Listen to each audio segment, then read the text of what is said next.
আমরা এখন দীঘা সমুদ্র সৈকতের সামনে ঘুরছি। দেখুন দীঘা লেখা, উল্টো দিক লেখা আছে, আমি বুঝতে পারছেন, আমি ঠিক করে দেবো।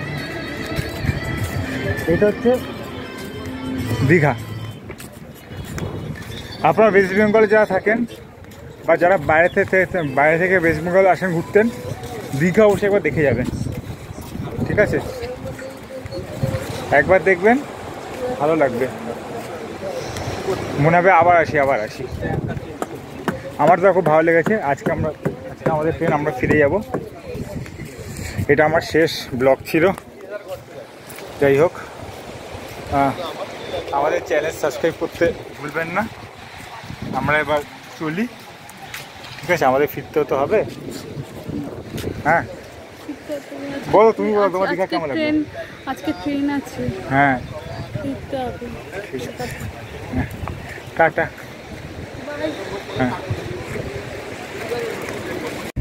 গাইস, এখন আমি সানবাদ নিচ্ছি দীঘা সি বিচের সামনে। আমার হেভি আরো মজা লাগছে, কি বলবো। আপনারা একবার আসবেন দীঘা, বেশ ভালো লাগবে।